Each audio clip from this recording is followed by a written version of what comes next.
Hello बच्चों, आज हम लोग इनकम मेथड से डोमेस्टिक इनकम फाइंड करना सीखेंगे। तो डोमेस्टिक इनकम होती क्या है, सबसे पहले हम इस पर बात करते हैं। देखो, डोमेस्टिक इनकम क्या है। जब हम आप कहते हैं कि एक देश में कमाई गई इनकम, तो उसे हम डोमेस्टिक इनकम कहते हैं। मतलब कि जब आपके दिमाग में इंडिया का जियोग्राफिकल एरिया, इंडिया का मैप आपके दिमाग में आता है, तो वो आपकी डोमेस्टिक टेरिटरी हो गई मान लेते हैं। तो हमने ये माना कि हमारे दिमाग में जो मैप आ रहा है वो हमारे देश की टेरिटरी है, वो बताती है कि हमारा देश है। और उसके अंदर जितने भी फैक्टर इनकम जनरेट करेंगे, आप जितने भी फैक्टर इनकम जनरेट करेंगे, ध्यान रखना कौन सी इनकम की बात कर रहा हूँ मैं, फैक्टर इनकम की बात कर रहा हूँ। जितनी भी फैक्टर इनकम जनरेट करेंगे आप, वो सारी जनरेटेड इनकम आपकी डोमेस्टिक इनकम कहलाएगी। तो हम लोग इस बात का ध्यान रखेंगे कि जो भी डोमेस्टिक टेरिटरी में इनकम कमाई जाएगी वो हमारी डोमेस्टिक इनकम होगी। तो अब हम अपनी फैक्टर देखते हैं। हमारे पास 4 प्राइमरी फैक्टर होते हैं: लैंड, कैपिटल, एंटरप्रेन्योरशिप और लेबर। तो सबसे पहले हम लोग लेबर पे डिस्कशन करते हैं, क्योंकि आप मैं हम सब किसका पार्ट हैं, लेबर का पार्ट हैं। तो हम लेबर हैं, ध्यान से समझेंगे। लेबर लेबर मजदूर नहीं होता। जब कोई एम्प्लॉय ह्यूमन, जब कोई ह्यूमन कहीं वर्क करता है किसी के अंडर में, जब उसका कोई एम्प्लॉयर होता है और वो एम्प्लॉय होकर उसके अंडर में काम करता है, तो आप समझ जाइए कि आप लेबर की बात कर रहे हैं। इसका मतलब आपके फादर अगर कहीं काम करने जाते हैं और उनका कोई बॉस है, तो आप समझ जाइए कि वो लेबर हैं। तो वो लेबर कैटेगरी में आ गए आपके यहाँ। अब हम देखते हैं लेबर को मिलता क्या है। तो देखिए, आपके फादर एज अ लेबर, तो लेबर नहीं होता, एम्प्लॉय होता है। कोई भी काम करता है अगर किसी के अंडर में, तो वो एम्प्लॉय है, और जिसने उसे काम दिया है वो उसका एम्प्लॉयर है। तो ध्यान रखना, यहाँ लेबर एम्प्लॉयर और एम्प्लॉय के बीच के रिलेशन के लिए है। तो देखिए, आप एक एम्प्लॉय हैं और आपको जो भी कंपनसेट किया जाएगा वो आपका रिटर्न होगा लेबर के अगेंस्ट। तो देखिए, ये आपको मिला हुआ है इधर। तो आपको सीओई, इसको कहते हैं सीओई, कंपनसेशन ऑफ एम्प्लॉय। तो एक वर्कर जब किसी के अंडर में काम करता है तो उसे जो मिलता है उसे कहते हैं सीओई, कंपनसेशन ऑफ एम्प्लॉय। तो कंपनसेशन ऑफ एम्प्लॉय के तौर पर आपको क्या क्या मिलता है, हम ये देखते हैं। बाकी मैं आपको थोड़ा सा एक सैलरी स्लिप भी दिखाऊंगा, जिसमें हम सीओई देखेंगे कि कैसे कैसे मिलता है। तो यहाँ हम देख रहे हैं सीओई कैसे मिल रहा है हमें। चलिए, तो सीओई के लिए देखते हैं क्या क्या मिलता है सीओई को। देखो, जब कोई लेबर किसी के अंडर में काम करता है एज ए एम्प्लॉय, तो उसका एम्प्लॉयर उसे क्या क्या देता है। उसका एम्प्लॉयर उसे डेली बेसिस पर वेजेस देता है, मंथली एनुअली बेसिस पर, एनम बेसिस पर सैलरी देता है, कैश में बहुत तरह के अलाउंसेस देता है। जैसे उनको हाउस रेंट अलाउंस दे दिया, रहने के लिए जो घर चाहिए, जो आप रह रहे हैं किराए पर, उसका किराया दे दिया, हाउस रेंट अलाउंस। या फिर बच्चों का एजुकेशनल अलाउंस दे दिया, या कोई मेडिकल अलाउंस दे दिया। बहुत तरह के कैश और नॉन कैश और फ्री सर्विसेज मिलते हैं। ध्यान रखना, चाहे तो कोई अलाउंसेस मिल रहा हो, डीएबी होता है, डियरनेस अलाउंस, महंगाई भत्ता, या कोई नॉन कैश के तौर पर कोई सामान दे रहा हो, जैसे फ्री यूनिफॉर्म दे दिया, या फिर आपको सब्सिडी रेट पे लंच दे दिया, या फिर बिना इंटरेस्ट के आपको लोन दे दिया, या फिर रहने के लिए क्वार्टर्स घर दे दिए। किसी भी तरह की फ्री सर्विस, कुछ भी जो आपका एम्प्लॉयर आपको देता है, वो सब भी सीओई का पार्ट है। तो ध्यान से समझेंगे, सीओई के अंदर हमने 2 तरह की क्लासिफिकेशन बना रखी है। एक तो है सैलरी एंड वेजेस। तो हम लोग सीओई को कैसे देखेंगे, ध्यान से देखेंगे। एक तो है सीओई के अंदर सैलरी एंड वेजेस, तो सीओई, कंपनसेशन ऑफ एम्प्लॉय। और सीओई में जो मिल रहा है salary and wages. Salary and wages के बाद दूसरा कुछ मिलता है, तो वो देख लेते हैं। दूसरा जो हमें मिल रहा है, वो हमें मिल रहा है non cash, free services, allowances, और भी बहुत तरह के सिक्योरिटी, सोशल सिक्योरिटी बेनिफिट्स के तहत आपका इंश्योरेंस प्रीमियम, पीएफ, पेंशन। ध्यान रखना, सब कुछ जो भी एम्प्लॉयर अपने एम्प्लॉय को दे रहा है, रिटायरमेंट पेंशन तक, वो सब उसका एम्प्लॉयर कंट्रीब्यूट कर रहा है। तो हम लिखते हैं कि ये एम्प्लॉयर अपनी तरफ से दे रहा है। तो employer contribution for social security scheme. तो एम्प्लॉयर कंट्रीब्यूट करे तो employer contribution for social security scheme. ध्यान रखेंगे सीओई फर्स्ट फैक्टर इनकम है जो लेबर के फॉर्म में अर्न हो रही है, लेबर का रिटर्न है, एम्प्लॉय का रिटर्न है जिसे सीओई कहते हैं। जो ना मिलने पर आपको उस ए के अंदर पहले ए पार्ट देखना है सैलरी एंड वेजेस, और फिर उस एक के अंदर बी पार्ट देखना है employer contribution for social security scheme के नाम से। चलिए, तो इस प्रकार से हम लोग फर्स्ट टॉपिक को कवर करते हैं। तो ये सारा हमारा जो एक लेबर है उसको मिलने वाली इनकम है। तो यहाँ आप समझिए कि सीओई हमारा कवर हो गया। तो एज अ न्यूमेरिकल क्वेश्चन हमें करना क्या है, हमें सबसे पहले डोमेस्टिक इनकम के लिए सीओई निकालना है। चलिए मैं आपको नीचे एक क्वेश्चन की भी तरफ ले चलता हूँ। यहाँ देखिए, ये एक क्वेश्चन है। क्वेश्चन में क्या लिखा हुआ है, from the following data calculate the value of domestic income. आपको डोमेस्टिक इनकम निकालनी है, इसका मतलब आपको इसमें NDPFC फाइंड करना है, net domestic product at factor cost. ये डोमेस्टिक इनकम का नाम है, जैसा कि ऊपर फॉर्मूले में आपने देखा कि NDPFC निकालना है।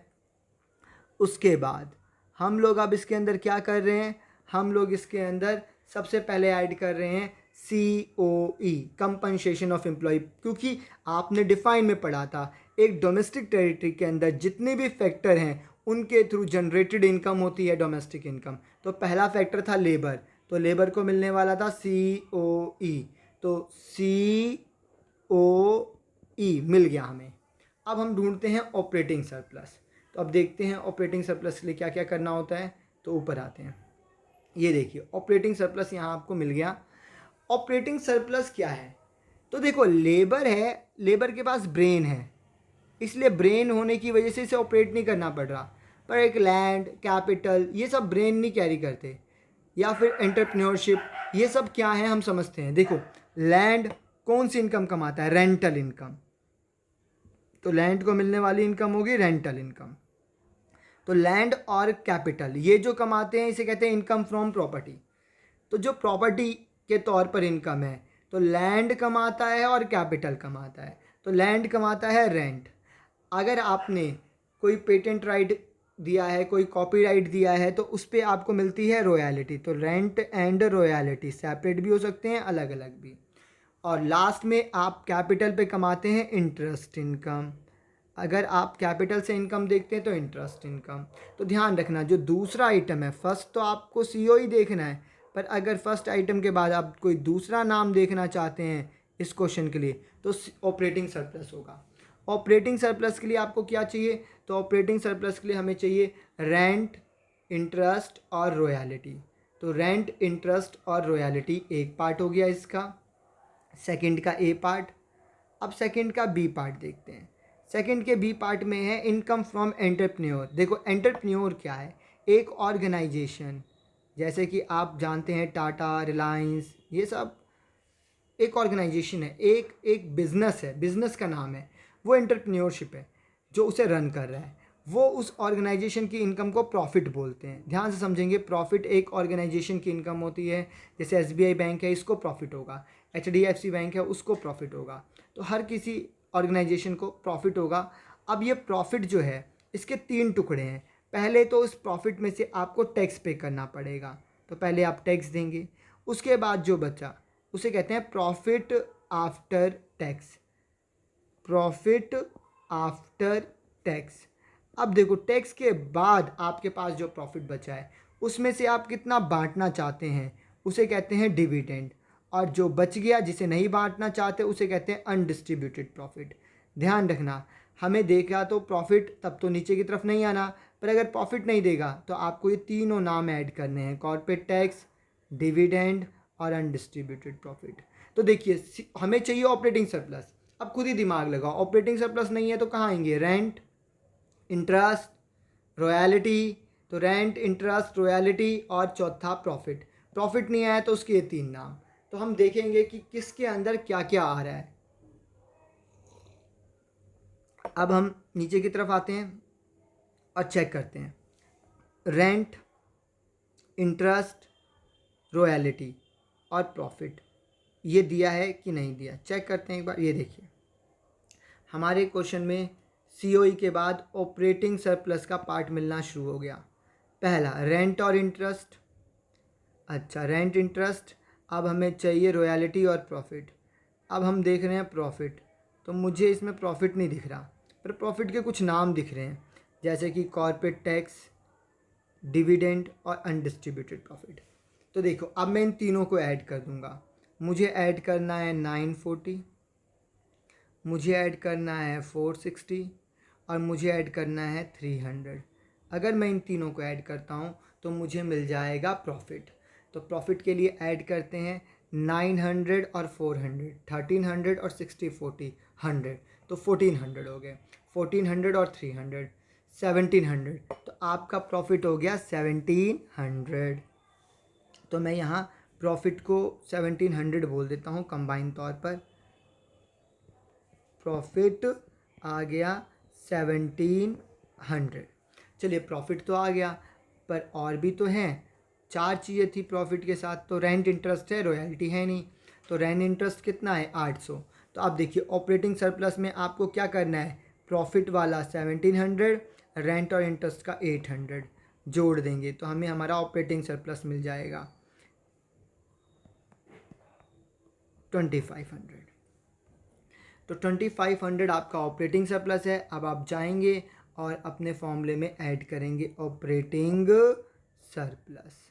तो देखिए सीओई प्लस ऑपरेटिंग सरप्लस कितना आसान है।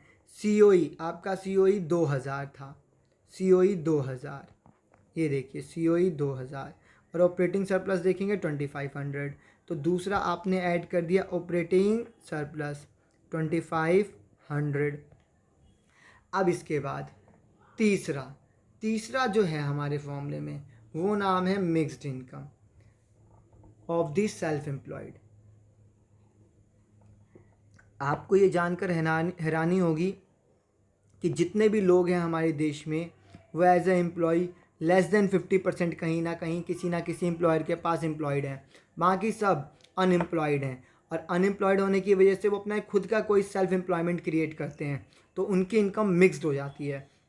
क्योंकि जब आप अपने आप को खुद एम्प्लॉयड करते हो तो आप खुद के लेबर, जैसे कि रेडी वाला, सब्जी वाला, वो क्या करता है खुद की, या कोई घर पे डॉक्टर क्लिनिक चला रहा है, तो देखो घर पे डॉक्टर क्लिनिक चला रहा है तो उसका लैंड अपना, इन्वेस्टमेंट उसकी खुद की अपनी, आइडिया उसका खुद का अपना, और साथ में उसके बाद लेबर भी वो खुद। तो उसकी ये चारों इनकम मिक्स्ड होने की वजह से उसका हम मिक्स्ड इनकम बोलते हैं। तो तीसरी चीज़ मिक्स्ड इनकम है। तो ऑपरेटिंग सरप्लस के बाद हमें ऐड करना होता है मिक्स्ड इनकम। तो अब आप इसके अंदर ऐड करेंगे मिक्स्ड इनकम। तो मिक्स्ड इनकम ऐड कर दिया हम लोगों ने। चलिए तो एम आई मिक्स्ड इनकम। अब मिक्स्ड इनकम ढूंढने निकले हैं हम लोग। Mixed income 200। तो देखो ये रहा mixed income of self employed 200। अब जैसे ही ये 200 आप इसमें ऐड कर देंगे आपको आपकी डोमेस्टिक इनकम मिल जाएगी 4700। तो आप देखिए हमारी डोमेस्टिक इनकम कितनी हो गई एनडीपीएफसी 4700। तो 4700 बस करना क्या है, पहले आपको सीओई देखना है, नहीं दिया तो इसके पार्ट्स ढूंढने हैं। पार्ट्स क्या हैं याद करो, अभी बताया था, बिल्कुल सही, सैलरी एंड वेजेस। और दूसरा क्या बोला था, दूसरा बोला था एम्प्लॉयर का कंट्रीब्यूशन। तो employer contribution for social security scheme, social security scheme. इसके बाद दूसरा है ऑपरेटिंग सरप्लस। ऑपरेटिंग सरप्लस में क्या है, तो प्रॉपर्टी और एंटरप्रेन्योर्स को इनकम। तो प्रॉपर्टी को क्या है, रेंट, रॉयल्टी, इंटरेस्ट।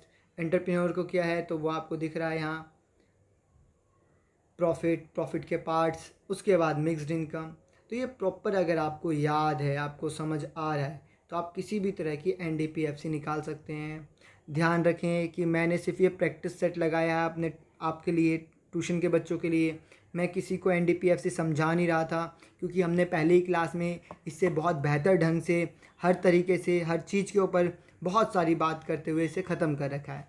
ये उन बच्चों के लिए है जो क्लास में फोकस नहीं कर पाए, उनको कोई डाउट है तो वो अपना देख सकते हैं कि मैंने आपको इनकम मेथड से ये एनडीपीएफसी निकालना सिखाया था। बेटा एनडीपीएफसी डोमेस्टिक इनकम का नाम है यहाँ, जिसका मतलब होता है net domestic product at factor cost, जो कि बताता है कि एक देश की टेरिटरी में, एक कंट्री में कितनी इनकम जनरेट हुई है।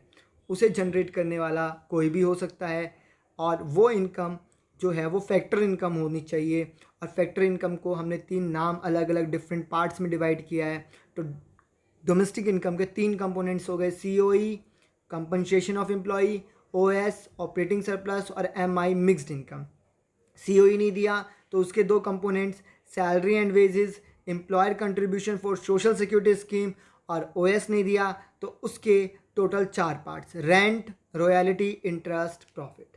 अगर हमें प्रॉफिट नहीं दिया तो प्रॉफिट के 3 पार्ट, कॉर्पोरेट टैक्स, डिविडेंड और अनडिस्ट्रीब्यूटेड प्रॉफिट, और फाइनली मिक्स्ड इनकम।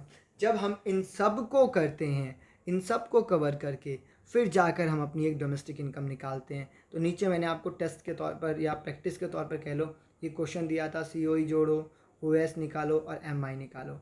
इन सब को जोड़कर तुम एक डोमेस्टिक इनकम निकाल पाओगे।